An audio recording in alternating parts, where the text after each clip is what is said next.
Alright, in this video I'm going to be popping the top on a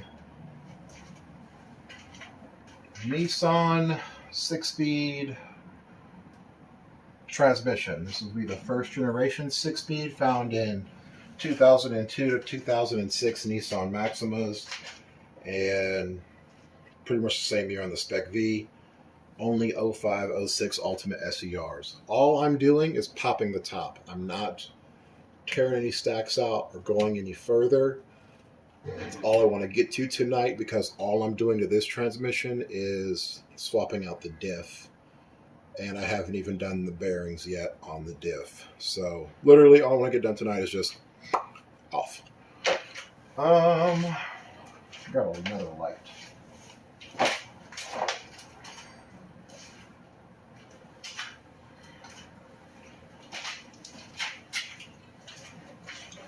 Feels a little dark. Alright. Too bright. There we go. Looks good. Alright. So, while I pop the top off, I'm going to talk to you about why I'm doing it and some important steps along the way. I have a 2008 Nissan Maxima. I've already 6-speed swapped it, put an elite interior. I'll probably do a video about that soon. But my transmission is an open diff in that car right now, using one of my spare transmissions here. Put a locking differential in it. That way, when I put the built motor that I have behind me in it, not really built, but when I put a motor that I built for it in the car, it will just complete powertrain. Less work, less thought for me. So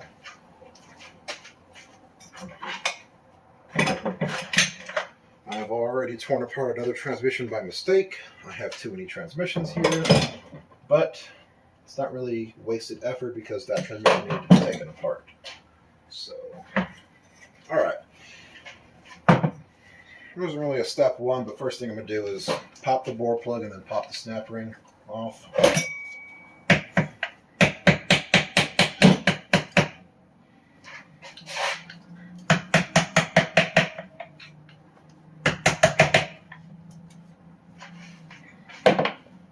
Bore plug's something I'm going to be saving, but you can apply a little RTV and reuse it if you want.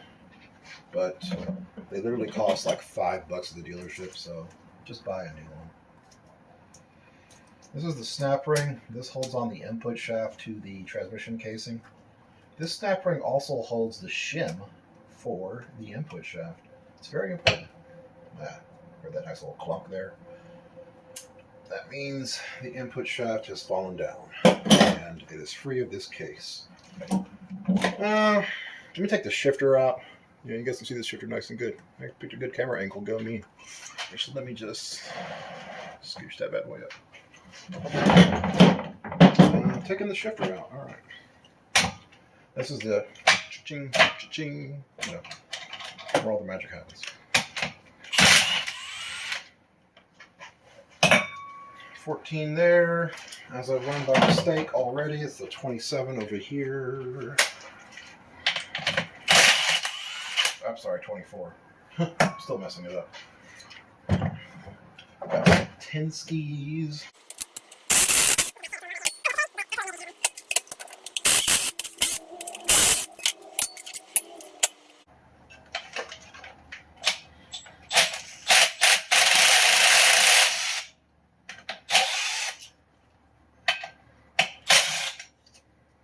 Alright.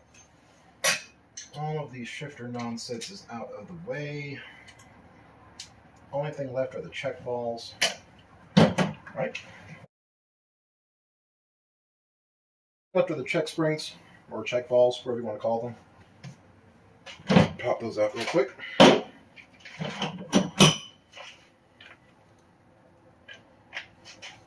I guess it'd be a good video if you buy those aftermarket, overpriced, but aftermarket springs that give you that stiffer feel in your shifter.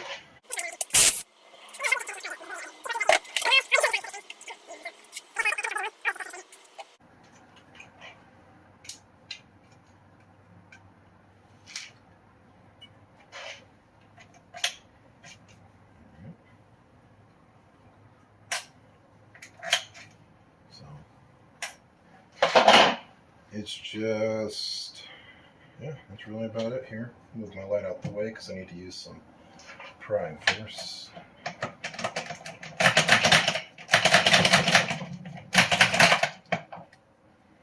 Alright, light can go back there.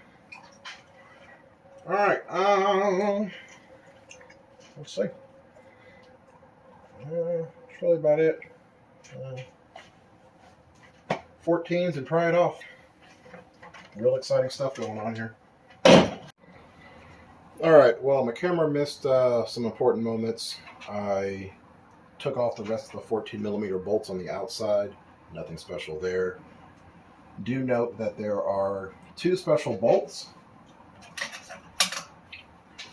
The FSM says not to reuse these because they have sealant on them, but thread chase them, put some pipe tape on it, send it. But remember, I told you, follow what the FSM says, do not reuse them. After I did that, I then began prying up. There's a nice little pry spot right here by where the cable tower goes. The 2 12mm bolts that holds where the cables lock onto. Nice little pry spot right here. Put your pry bar in there. Just pry it up. Once you pry it up, all around, you may have to use a flat head to work yourself around while prying it up. But then this is revealed. I guess some more tips. The shifters hang out.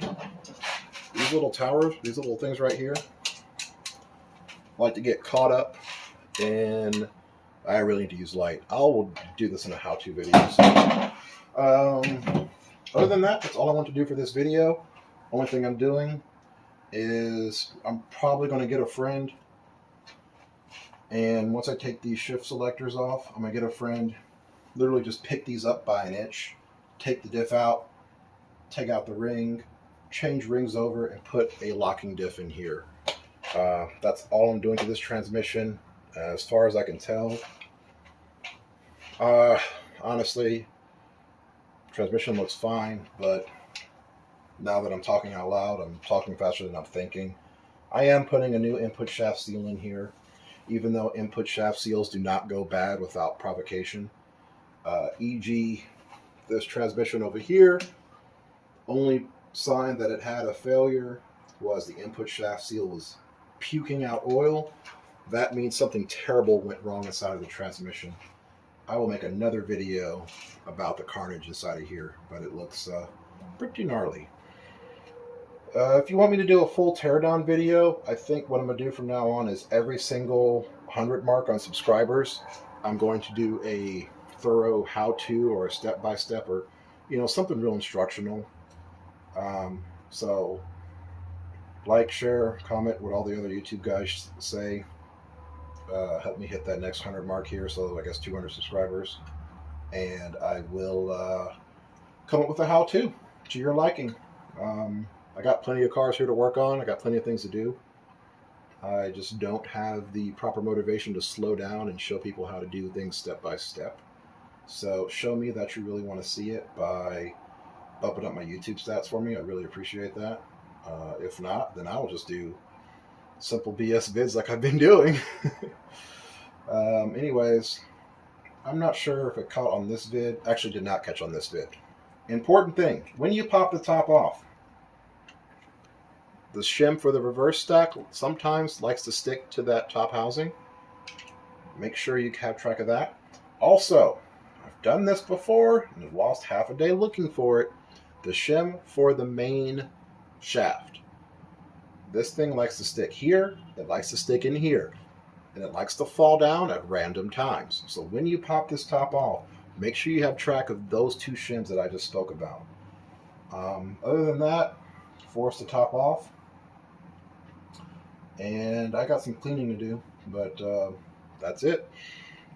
I'm going to put a new diff, new seals in here, put it on my 2008, call it a day.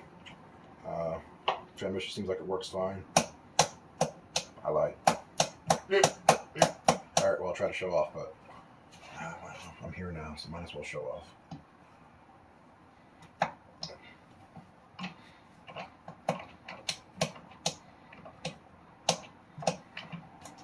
I guess this transmission is not good. There we go. Am I already in a gear?